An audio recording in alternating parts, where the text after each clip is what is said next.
Welcome back to this week's episode. We have a lot to talk about because you're probably wondering at this point, why is Gwyneth Paltrow going to trial? Is it a goopy mess or is it something else? Well, it's something else. And we're going to talk about that something else in just a moment. But first, I need to remind you that Green Chef is the #1 meal kit for eating well, with easy to follow recipes that support your healthy lifestyle and taste good too, all delivered right to your door. Get 60% off plus free shipping with code EmilyBaker60 at greenchef.com/EmilyBaker60. Let's get into today's episode.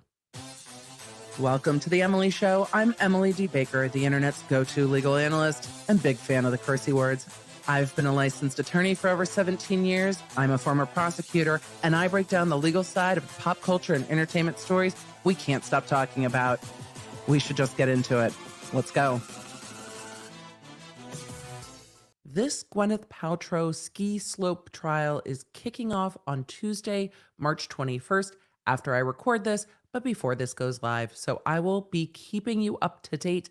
I am not streaming this live yet, but there might be parts of this trial that could be real interesting. So you're going to need to let me know as we go through this episode if you want me to do some live trial coverage of this, because it is going to be available for that. We have two totally different stories of what happened on this ski slope back in 2016. Yeah, it's 2023. There are times when I'm like, civil trials can take a long time. Today is one of the days where I'm like, so remember how I always say civil trials can take a long time? So today I'm going to break down the he said, she said of it all.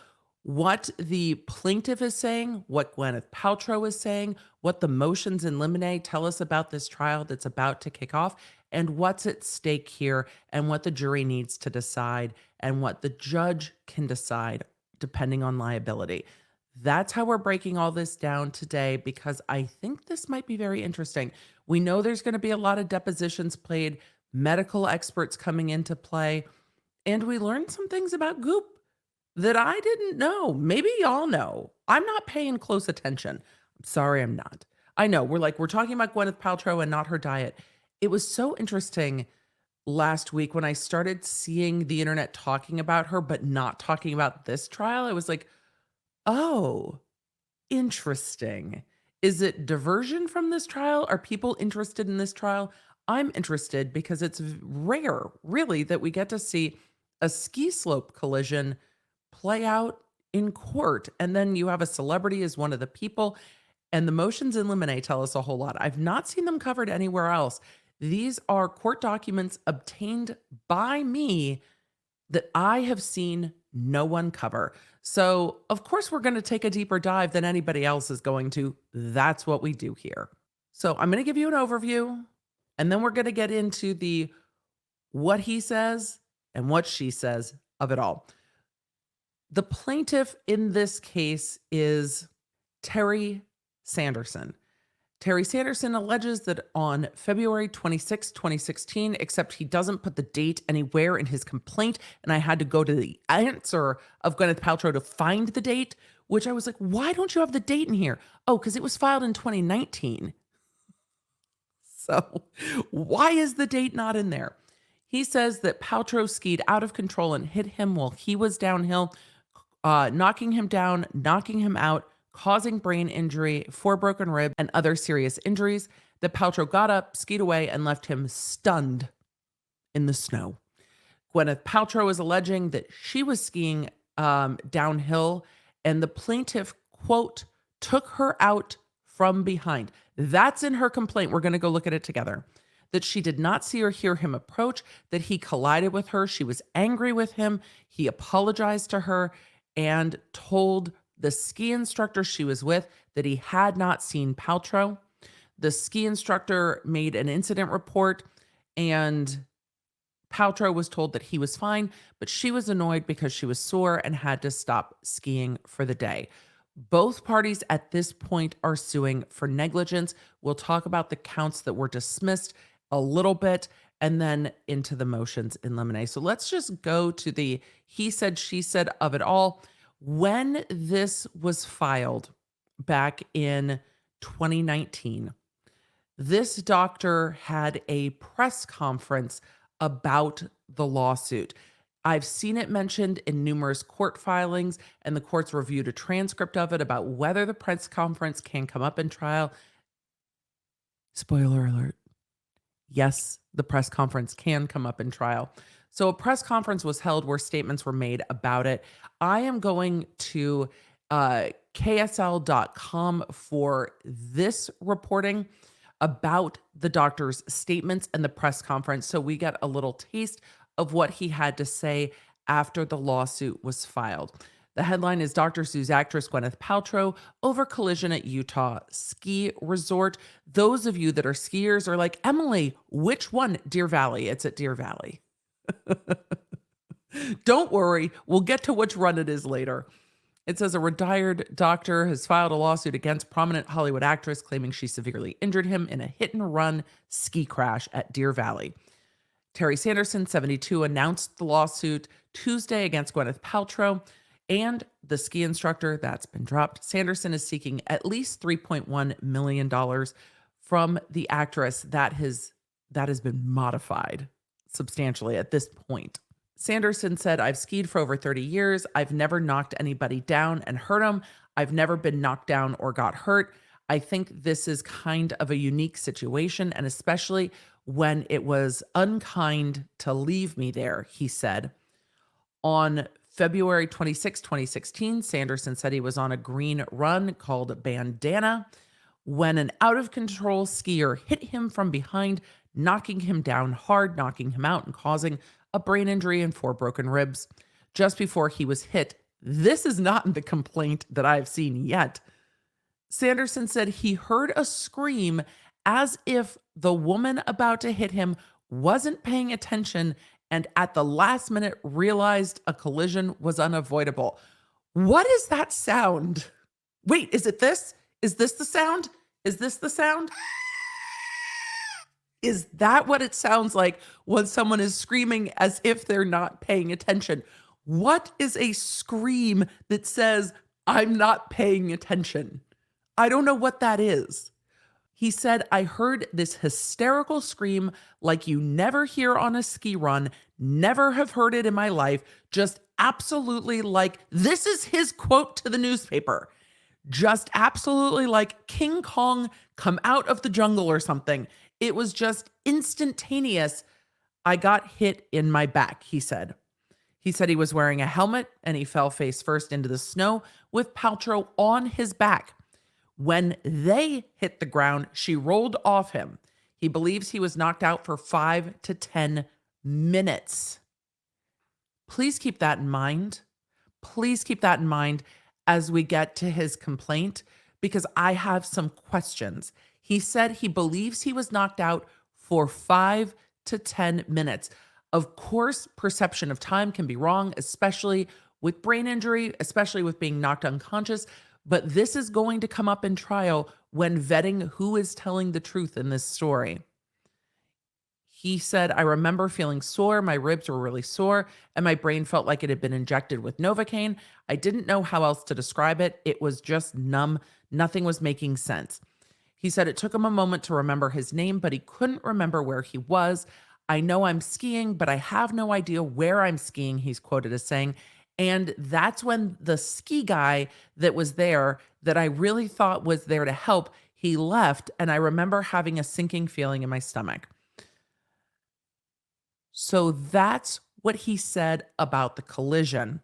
He then said that he tried reaching out to Paltrow's people over the years, hoping for a settlement. But he said her attorney has offered him nothing. Now, the retired optometrist who moved from Utah to Soda Springs, Idaho, said he is suing to be vindicated as much as he is for personal injury. Quote, there was a point in this whole thing many times I thought that an apology would be sufficient, but when I started getting any senses about me, I started feeling more strongly about the fact this was wrong. I'm a proud person and I don't like being told I'm not telling the truth, and that she now is telling my truth. She knows what happened. He said it was offensive that Paltrow is not telling the truth.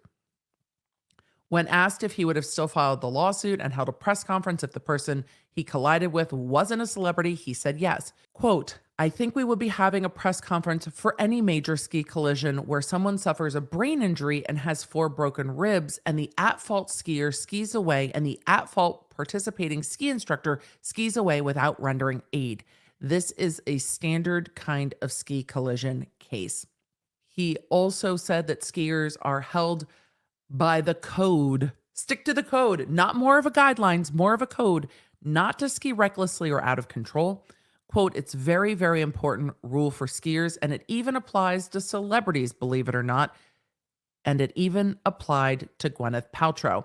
So he is saying that Gwyneth Paltrow did not stick to the code, and he's quoted as saying Gwyneth Paltrow knew it was wrong to ski out of control too fast for her ability. Taking a dig at her skiing skills, I see.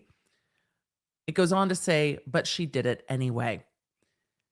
So that is what he told the media after and shortly after this lawsuit was filed. Let's take a look at exactly what's alleged in his complaint after a quick break. A huge thank you to our sponsor, Thrive Causemetics. Tonight, I am popping over onto Court TV and I needed to refresh my makeup from stream, and I reached immediately for the eye brightener. They are so easy to use. They come in a great range of colors, and it makes makeup simple while making me look way more awake than I really actually am. I love that it's easy, and I love that it's certified 100% vegan and cruelty-free, and it also doesn't have parabens and sulfates and all the things you don't want in your makeup without compromising their performance. They also don't compromise on their pledge to give back. There's a reason they are called Thrive Causemetics. They have over 300 giving partners that they give back to build stronger communities with every single purchase. So if you are ready to try Thrive for yourself and support The Emily Show, you have to try Thrive Causemetics to see it for yourself. Right now, you can get 15% off your first order when you go to thrivecausemetics.com/Lawnerd. That's Thrive Causemetics, CAUSEMETICS.com/Lawnerd for 15% off your first order. Let's get back to breaking this case down. I am pulling up the first amended complaint because it is the most recent controlling document in this case from Terry Sanderson versus Gwyneth Paltrow, Eric Christensen, Deer Valley Resort, and Doe's. Note, the other defendants at this point have been yeeted from this case, so it is just going forward between Terry Sanderson and Gwyneth Paltrow. She has counterclaimed, and we're going to go through her counterclaim in a minute. The brief factual summary of the complaint says this case involves a hit-and-run ski crash at Deer Valley, Utah, where defendant Gwyneth Paltrow skied out of control and hit the back of Terry Sanderson, another skier who was downhill, knocking him down hard, knocking him out, and causing brain injury, 4 broken ribs, and other serious injuries. Paltrow got up, turned, and skied away, leaving Sanderson stunned, lying in the snow, seriously injured. If this man is knocked unconscious, how does he know what Paltrow did next? Who saw that? And how does he know it's Gwyneth Paltrow? People in ski goggles and a helmet and ski gear are not, readily identifiable. And I imagine that Gwyneth Paltrow doesn't ski around with her name on her jacket. So if she did not stop and interact with him, how does he know who it was? I have this first sentence or 3 leaves me with a whole lot of questions. How do you know any of this if you are knocked out? And he told the media, knocked out for 5 to 10 minutes. Wouldn't the person be gone? Like if they were going to hit you and leave, wouldn't they just be gone? I would think. I have questions. I imagine it didn't go down exactly like that, for where he was out for 5 to 10 minutes. It goes on to allege that a Deer Valley ski instructor who had been training Miss Paltrow, but who did not see the crash. How do you know? How do you know what someone else saw? It then says skied over, saw the injured Sanderson, and skied off. falsely accusing Sanderson of having caused the crash.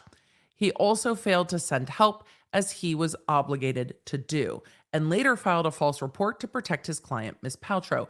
Neither Miss Paltrow nor Deer Valley Lodge personnel notified emergency responders about the injured Dr. Sanderson. They left him at the scene with serious brain injuries caused by Miss Paltrow.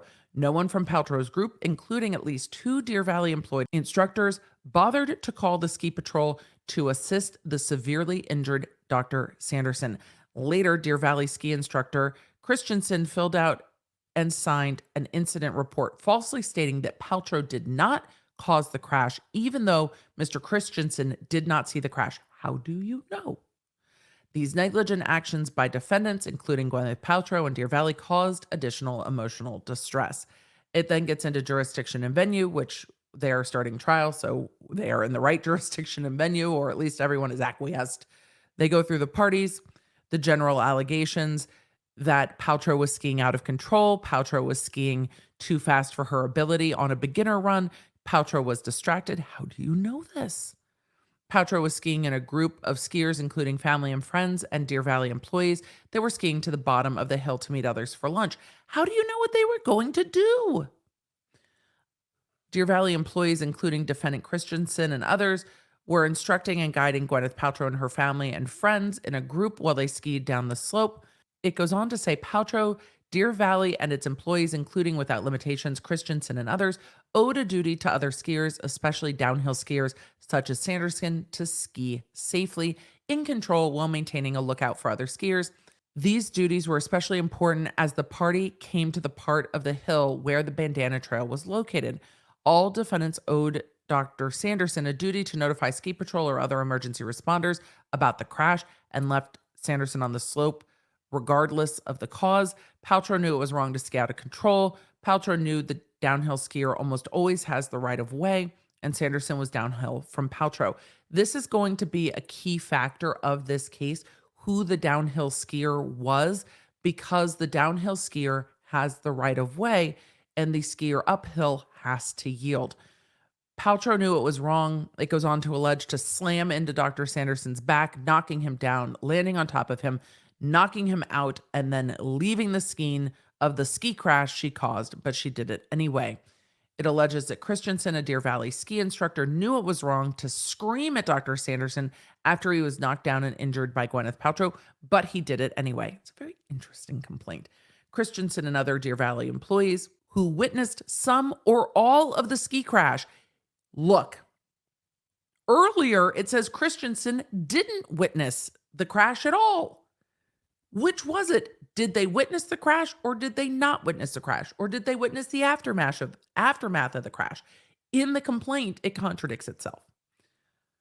But it says that Christensen and other Deer Valley employees who witnessed some or all of the crash knew it was wrong to ski away from Sanderson after he was hit and injured by Paltrow and not call ski patrol. If there's a crash, you call ski patrol. It goes on to talk about the other defendants and saying that as approximate cause of the defendant's negligence, plaintiff suffered physical and mental injuries, including permanent traumatic brain injury, 4 broken ribs, pain, suffering, loss of enjoyment of life, emotional distress, and disfigurement. Plaintiff will continue to suffer injuries and damages in the future. It then says first cause of action, negligence as to Gwyneth Paltrow. Gwyneth Paltrow had a duty to ski safely, but negligently breached that duty by skiing unsafely. It then goes on with a second cause of action that's since been dismissed for negligent infliction of emotional distress. And with that, we are going to go take a look at Gwyneth Paltrow's. There have been years of litigation since this was filed in 2019. There have been motions to dismiss, motions for summary judgment. The parties are now fighting over liability and attorney's fees. Attorney's fees are determined by the court at the end of the day. So the jury's only going to be deciding liability.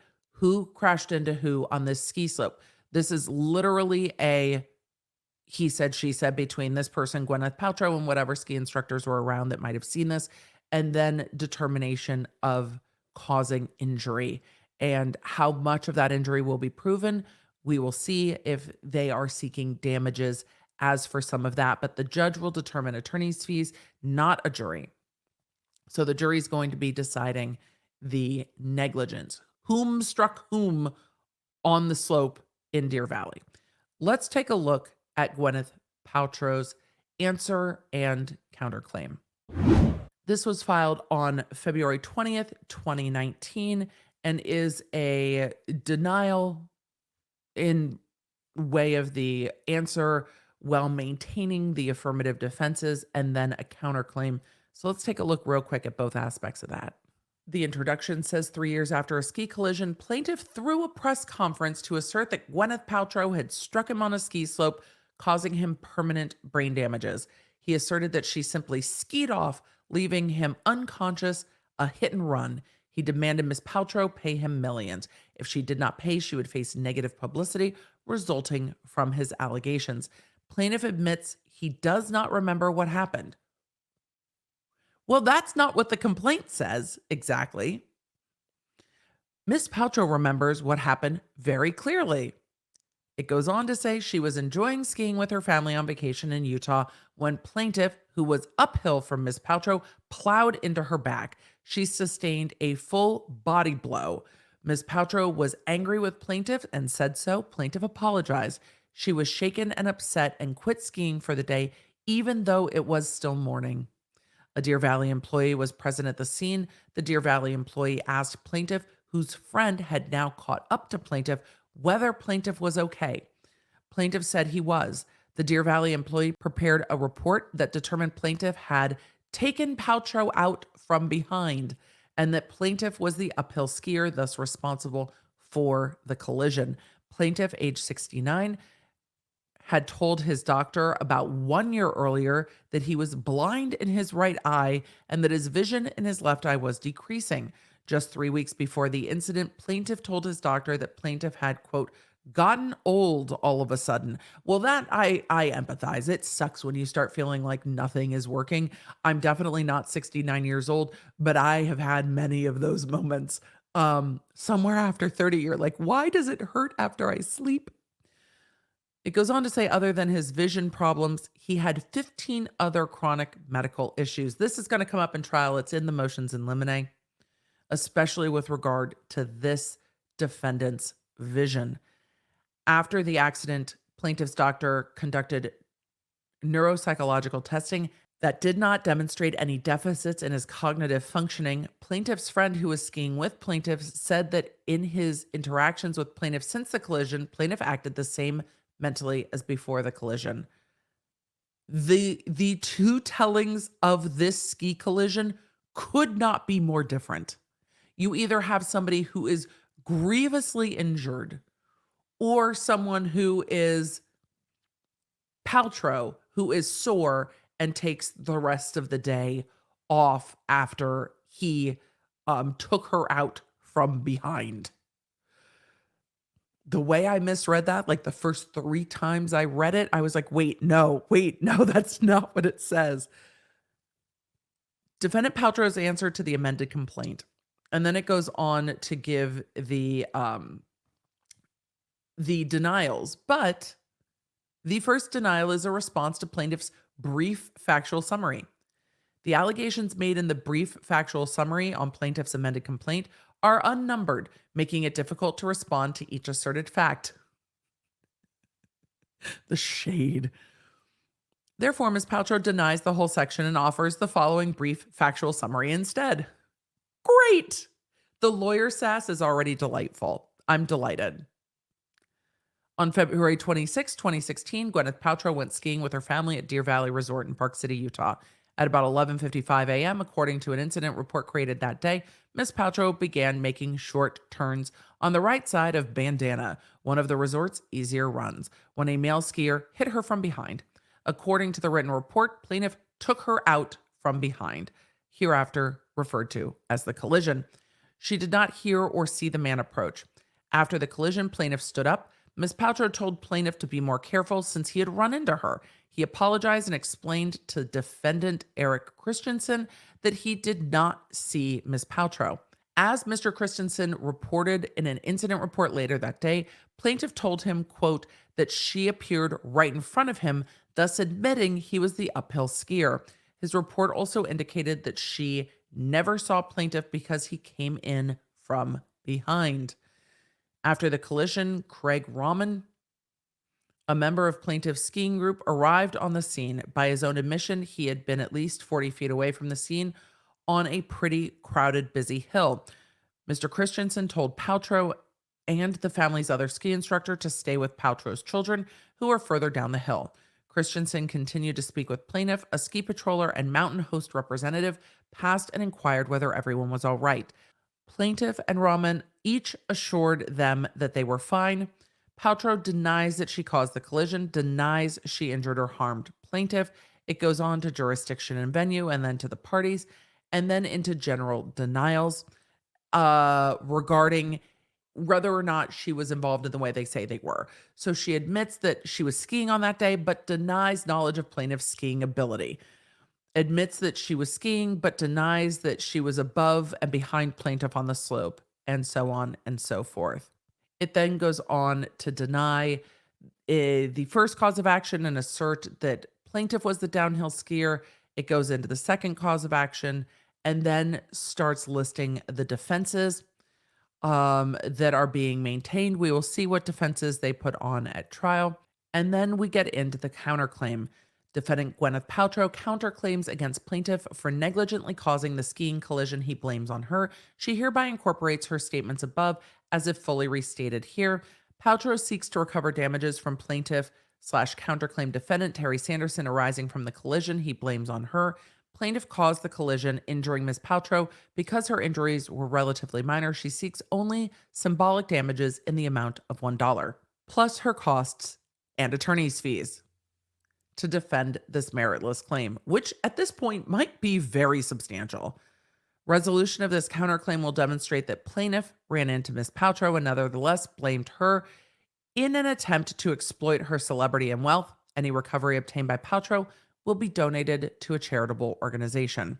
And then it goes into jurisdiction and venue, the parties, the general allegations.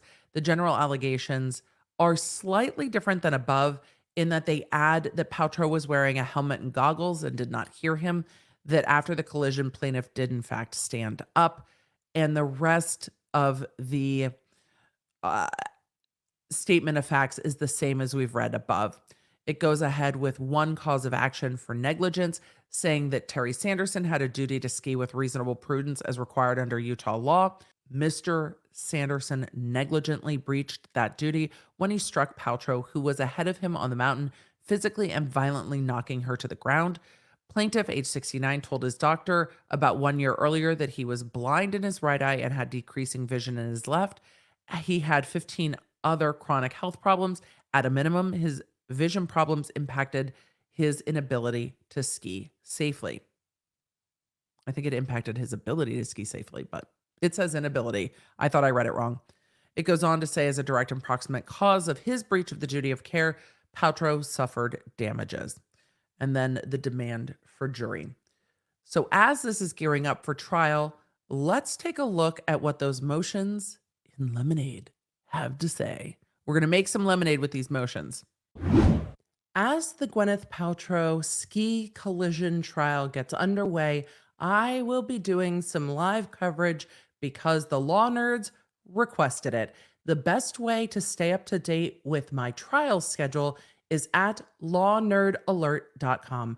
I can keep you in the loop. It's a free email list, and you will know when I'm going live all the way through this trial and the next one. So I will see you at lawnerdaralert.com. Go sign up over there today to make sure you don't miss my next stream. All right, let's get back to breaking all of this down. This is an order from the court from March 8th, 2023. This matter came before the court for two hearings, the first on February 28th, followed by a second hearing on March 1st. The hearings pertain to a number of pending motions in limine.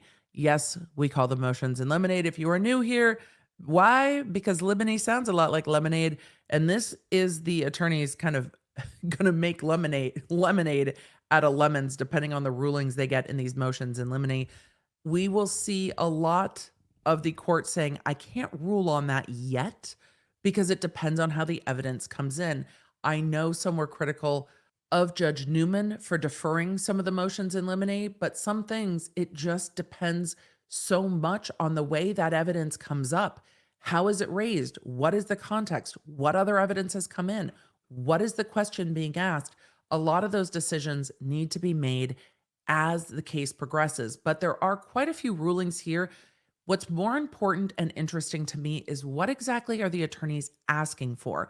What are they trying to get in or keep out in front of this jury before trial? Because we start to get a better sense of what some of the evidence may be in a case before it goes to trial. We're going to go through the plaintiff, Terry Sanderson's motions in limine first, then Gwyneth Paltrow's. So, number one is to exclude any reference to or insinuations based on irrelevant evidence. This is just under the evidence code. But what's really funny is the court's ruling on this is denied. Look, if it's relevant, it's not coming in, right? So let's take a look at the court's reasoning here.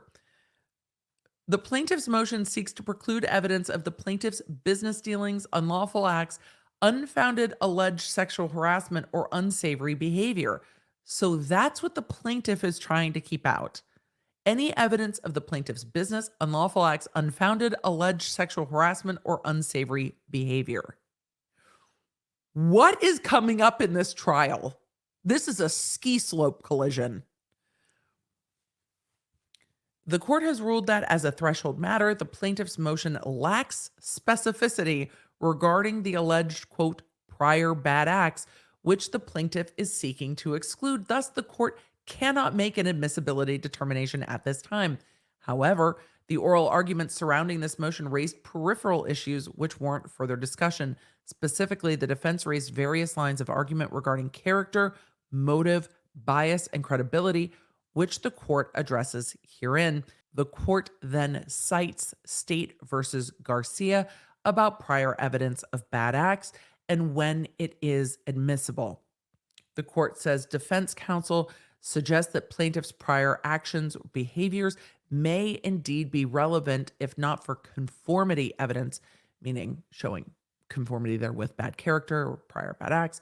Then for comparative purposes, counsel's argument appears to be that certain of plaintiff's actions demonstrate character traits or behaviors. They argue that such traits or behaviors can be compared pre and post collision to test the plaintiff's theory that his personality, function, and cognition have changed since the collision and his alleged injury, because his cognitive functioning is at issue in this case.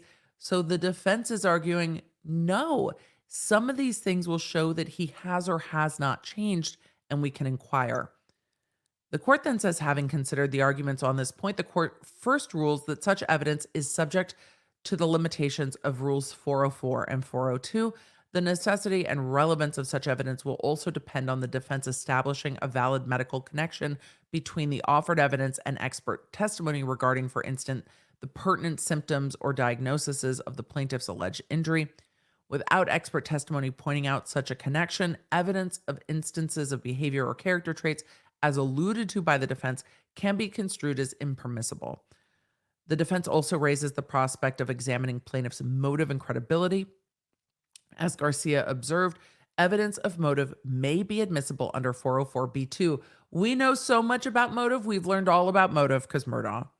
However, the court's research indicates that such evidence is largely confined to criminal cases. Ding, ding. To explain why a defendant committed a crime. There are instances where the elements of a civil claim implicate motive. However, the defense has not cited the court any case law indicating that a plaintiff's motive is relevant in a negligence claim. I think where you'll get the defense going is they're motivated by money, right? If they have a press conference where they're making a big deal out of it, they can probably argue, what is this case really motivated by?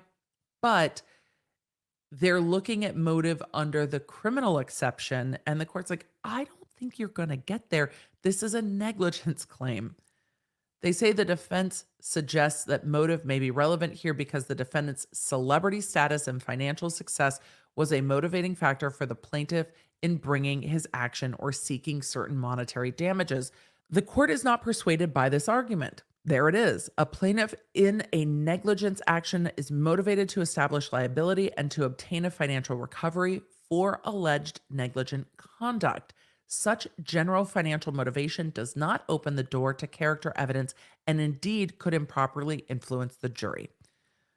Finally, defense raises the issue of probing the plaintiff's credibility. On this topic, the court rules that because the admissibility of character evidence, which may be probative of truthfulness or untruthfulness, can be fraught with evidentiary issues, an examination that potentially falls under Rule 608 should first be addressed with and sanctioned by the court, secured outside the presence of the jury. Look, that shit has to be brought up to the court before you just start asking about it. But as to motive by way of prior acts, that's not coming up.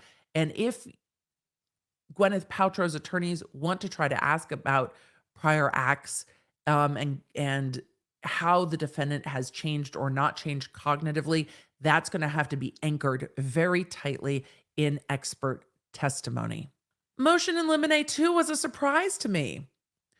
Quote, to exclude mention of, quote, I am famous, end quote, comment, the press conference, and the $3.1 million demand on grounds of relevancy. What have we here? Granted in part, denied in part. The plaintiff first seeks to exclude his text message to his daughter saying in the subject line, quote, I am famous at what cost, end quote. It appears that the defense characterizes this statement as relevant to motive. The court's discussion about motive applies to this statement. Nevertheless, the court denies plaintiff's motion on this point because under Rule 608C, the statement may be the subject of impeachment evidence. Why is the defendant texting, I am famous at what cost? You called a press conference. Is that it? Is that all? Next, the court considers evidence of the press conference held in the offices of plaintiff's attorney, Robert Sykes, on January 29th, 2019. The court has now had an opportunity to review a transcript of the press conference. The court is unwilling to issue a blanket ruling, which excludes the entirety of the press conference. The opposition to this motion appears to be largely focused on statements made during the press conference, which may be indicative of a bad faith related to an award of attorney's fees. Since this will be an inquiry for the court rather than the jury, this is not a valid basis for introducing statements made during the press conference. However, the defense has identified certain aspects of the press conference which relate to the circumstances of the collision and damages which would be sought. These portions of the press conference may be relevant. Finally, the plaintiff seeks to preclude evidence that he initially sought $3.1 million. The court grants this aspect of the motion. The figure was identified in a withdrawn pleading from an early stage of litigation. The court rules that it's not relevant to the extent that it may be relevant. The relevance is substantially outweighed by the danger of unfair prejudice. There's that balancing under 404, right? It has to be relevant. Even if it is relevant, it has to be more probative than prejudicial. So if it's more prejudicial than probative, it's out. If it's more probative than prejudicial, then it's in. Confusing the issues, misleading the jury, undue delay, or waste of time. So that is where the court draws the line on the amount previously sought. The defense then asked to permit the unrestricted use of the deposition of Gwyneth Paltrow in trial, and the court denies it, stating that it needs to come up naturally as it comes up. Motion in Limine 4 is for an order that the protective order is no longer in effect and does not govern the upcoming trial. And the court said granted in part, denied in part. The purpose of this motion is to clarify the 2019 stipulated protective order. The plaintiff indicates that he does not want objections being made during the course of the trial or the examination that are relying on a now outdated protective order.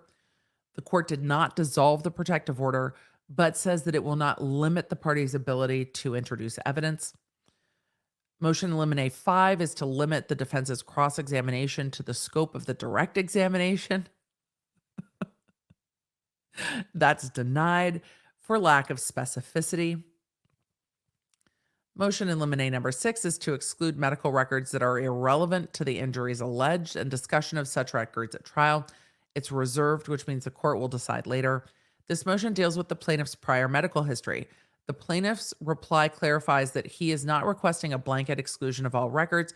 He requests the exclusion of only those records that are not relevant to his injuries claimed in the ski crash. The problem is his medical state before the crash might be relevant to whether he caused the crash. More specifically, the plaintiff argues that, quote, pre-existing prostate problems, ED, abdominal pain, insomnia, heart issues, cold and flu symptoms, and general wellness checkups were not injuries caused by the ski crash in 2016. Most of those conditions predated the ski collision and shed no light on other issues. The court says it does not appear that certain of the conditions identified by plaintiff in his reply are unrelated to the injuries allegedly caused by the ski condition. However, the court is not prepared to rule that this evidence is categorically irrelevant. Ultimately, there are issues best reserved for trial when the plaintiff can make a direct objection to a particular line of questioning. So the court reserves it to make sure that it can be examined because the prior medical history, some of it might come up. Motion to exclude expert testimony of Brian Brill denied. The motion correlates the plaintiff's motion to exclude defendant Paltrow's demonstrative exhibits. The court ruled on this motion at a hearing held on February 27th. To summarize, the court ruled that the animations generated by Mr. Brill may be used as demonstrative aids and exhibits to illustrate a witness's testimony. Each animation will be admissible if authenticated. The defendant has confirmed that Mr. Brill will not be testifying at the trial. So the animations have to be authenticated, but Brill will not be testifying. How are they going to authenticate them then? And I'm very interested to see what animations are going to be presented in court, because now do we have ski collision reconstruction? The next motion in limine was to exclude irrelevant investigation topics. If it's irrelevant, you can just object if it comes up. To exclude plaintiff's medical bills, which is denied. Regarding delay in settlement, that's granted. Everybody agrees that settlement negotiations don't come up. The next motion in limine is regarding limiting the factual determinations of defendant's experts. It's denied. The motion pertains to the defense experts and lists them and their opinions that incorporate certain factual assumptions regarding how the collision occurred. We saw some of this with the experts in Depp v. Heard, where the experts took one party's word on how an incident went down and incorporated it into their findings. It's not that they're saying this is exactly how it's happened. They're saying this is how I was told it happened, and that informed what I've done next. The court says that they observed during the hearings nothing in Rule 702 requires an expert to be a precipient witness or to examine the plaintiff for his version of the events. The expert doesn't have to cross-examine the party that they're providing services to. They can take that at face value if that's what their job is. And if it helps them, then they can be cross-examined on it. Now into Paltrow's motions in limine. Motion number 1, wealth or poverty of parties, granted. The court rules that evidence of the wealth or poverty of a party is not relevant in this action, which involves a negligence claim and counterclaim. The attorney's fee claim, premised on the Utah Code, is to be decided by the court and not the jury. Sequence of testifying witnesses, denied. It says each evening by 6 p.m., the parties should disclose their intended witnesses for the next day. The parties should work together so as to minimize the inconvenience to all witnesses, including parties. No reference to settlement, granted. Everybody agreed on that. Speaking objections at trial, granted. The parties are in agreement. No speaking objections. What this means, and for those of you that have watched trials with me live on my YouTube channel, speaking objections are where the attorneys are saying, Your Honor, they just keep asking questions and don't let the witness finish. That is a speaking objection, as opposed to objection or objection hearsay or objection states facts not in evidence. It depends on the particular court if you will get just the word objection or objection and then the grounds for the objection, which is the legal basis of the objection. But, objection, improper expert testimony, things like that. But you won't get objection, Your Honor. He won't even let my witness finish. Those are improper speaking objections, and it seems all parties agree. Motion to eliminate number 5, other lawsuits involving parties or their retained experts, denied. The only prior lawsuit which may be at issue involves the regulatory compliance or other conduct of Goop, in which the defendant holds a minority interest. Presently, the court does not see the relevance of this action. The plaintiff should address the issue with the court outside the presence of the jury before delving into this topic. So, plaintiff wants some prior Goop action to come in. And I didn't realize that Gwyneth Paltrow only owned a minority stake of the business.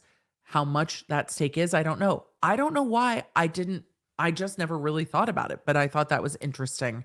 That Gwyneth Paltrow does not own a majority interest in the company that she founded, which means minority interest means less than 50%. Motion in limine number 6, preventing plaintiff from producing medical literature not relied on by their experts in deposition. Were they watching Murdaugh? They just don't want photocopies of some random textbook coming in. This is granted in part and reserved in part. The plaintiff appears to be in agreement, but has indicated he may need to cross-examine the plaintiff's experts with other medical literature. Number 7 is no need for record custodians to authenticate plaintiff's medical records. They agree all medical records won't need to be authenticated, which means you won't need to bring somebody in from the hospital, say, yes, these are the medical records. Motion limine number 8, subpoena for one is a subpoena for all, which is granted. It just makes it easier to bring people in. Motion limine number 9, plaintiff should not imply that billed medical bills are equal to the amount of paid medical bills. That's granted if they are admitted. Being billed doesn't mean you're paid. Preservation of collateral source rule, defenses was withdrawn. Pretrial motion number 11, reptile and golden rule arguments, denied. Paltrow is seeking to preclude evidence that would inflame the jury or obscure the law on negligence. She is also seeking to preclude golden rule arguments, which encourage jurors to step into the shoes of a litigant. Statements and arguments designed to invoke jurors' fears and sympathies are irrelevant and may be unfairly prejudicial. So-called, quote, reptile questions, which elicit responses which are not tethered to the issue in the case, are not relevant. It goes on and lists case law, Green versus Louder, in the Utah Supreme Court that said, quote, the use of golden rule arguments is improper only with respect to damages, but not improper when urged on the issue of ultimate liability. In that case, the court ruled that statements by defense counsel made during closing argument, which asked jurors to consider what they would have done in a situation involving a head-on collision, were not directed at the issue of damages and were therefore not impermissible. Against this legal backdrop, the court considers the plaintiff's argument that he could employ a line of questioning designed to point out that the defendant put all skiers on the hill the day of the collision at risk by failing to use care, by failing to ski in a controlled fashion, and by failing to give the downhill skiers the right-of-way. A relevance objection to this line of questioning would be sustained. This is reptile questioning and is not relevant. So the court called out the plaintiff's lawyers because the plaintiffs argued during these motion arguments this line of arguing, and the court's like, wrong. That is exactly what's not allowed. That is reptile questioning, which I have never heard of. So if you have heard this type of improper questioning referred to as reptile questioning, please let me know. I am dying to know regionally where this is referred to this way. The court said this is reptile questioning and it's not relevant. Even if it were, it would fail the balance test of 403. By its nature, such a line of questioning is designed to elicit fear and appeal to emotion. The jury's role is not to enforce a community standard of care, but to apply the law contained in the jury instructions, which is why there were objections to Rottenborn's closing during the Depp Heard trial when he was trying to talk about all victims everywhere. It's this type of improper questioning or argument in that case. So, reptile and golden rule questioning will come up. This trial might be very sassy, but the judge is like, what we're not doing here. Motion to eliminate number 12 was on rebuttal witnesses, and that was reserved. If there are the need for rebuttal witnesses, they have to go beyond and actually be a reply to the the objections and the other party's case in chief. Pretrial motions in limine number 13 through 15 seek to exclude evidence of Paltrow's minority interest in the business group and her business affairs, her public appearances, and exclude evidence pertaining to her wealth, status, and lifestyle. It appears plaintiff does not intend to inquire into the areas covered by these motions, and they are granted. 16 excludes reference to interactions between plaintiff and defense counsel. That's granted. I wonder what happened other than settlement discussions, but the interactions between the lawyers will not be discussed. Number 17, exclude unreliable and misleading testimony concerning fMRI. So there is an expert that it looks like is going to state that they used fMRI for diagnostic purposes. The defense argues that there are no standards for such use established across multiple facilities and vetted by multiple parties. As the party offering the evidence, the plaintiff has the burden of showing the reliability of the fMRI as a principle or method underlying the opinions. Admissible expert testimony cannot simply be ipse dixit. Yes, that is a proper legal term. It must be based on at least some objective, independent validation of the expert's methodology. And since you are going to ask, ipse dixit is just a dogmatic or unproven statement. So it is just the assertion of someone without any authority or proof. So if somebody is just like, because I said so, ipse dixit. That's what that Latin phrase is. It's because I said so. It can't just be because I said so. I like ipse dixit better though. I really do. Things that are going to start getting worked into my everyday language. Mom, why? Ipse dixit. Oh, things go sideways when I record late. Okay, we're going to keep going. It then goes on to talk about scientific, technical, or other specialized knowledge must serve as the basis for expert testimony. If you all are thinking of hurling phones in an office, yes. And that is why the judge was like, but that wasn't even scientific, so it doesn't have to meet these standards because it was so unscientific that it didn't even warrant this line of questioning.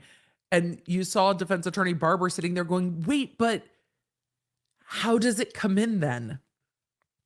So this is an argument breaking down whether or not the fMRI has been accepted by the medical community to diagnose traumatic brain injury or not.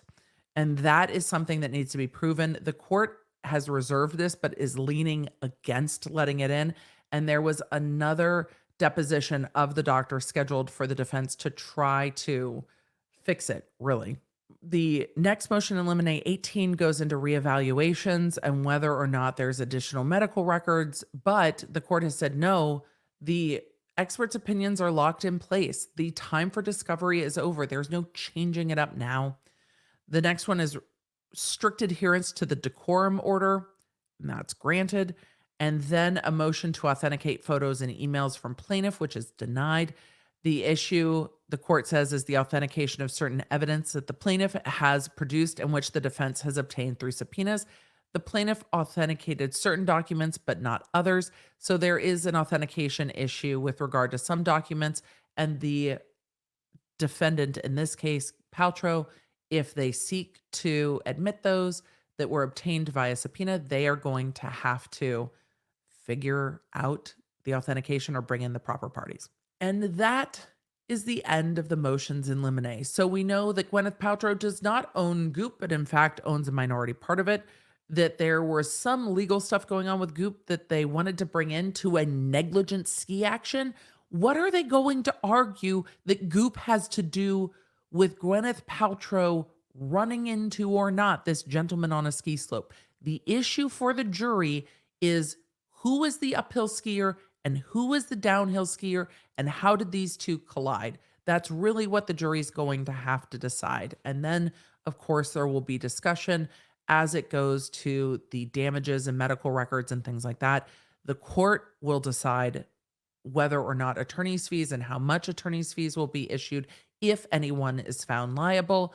And then the issue of punitive damages is off the table. So there's none of those punishment damages. It's really just seeking vindication and costs. Why do you think this lawsuit got to this stage? Do you think anybody was willing to settle? Or do you think they were like, no, you hit me. We're going to trial. Let's figure it out. What do you think of this case? Do you want me to cover some of the testimony? What do you want to see? Opening, closing, Gwyneth Paltrow testifying? You let me know in the comments. It's supposed to be an 8-day trial in Utah, and we will see. So with that, it is time to raise a glass. May your toilet paper be plentiful. May your Wi-Fi be strong. May your banks not collapse. May your families be well, and may the odds be ever in your favor. Thank you for being here, and thank you for being a law nerd. I'm actually kind of interested to see how this turns out now. I want to know more about that text message. The I'm famous text message has stuck with me, and I can't quite let it go yet. I want to know more about that. How do you interpret that? And with that, I will talk to you in the next one. You can find more Law Nerd goodness in our private Law Nerd community over at lawnerdsunite.com. And if you want to stay up to date with everything I'm covering, you can follow me on social media at the Emily D. Baker. I stream on YouTube on Tuesdays and Thursdays, and I recap those streams for those of you a little pressed for time over on the Quick Bits podcast and Quick Bits YouTube channel. Thanks for being a Law Nerd.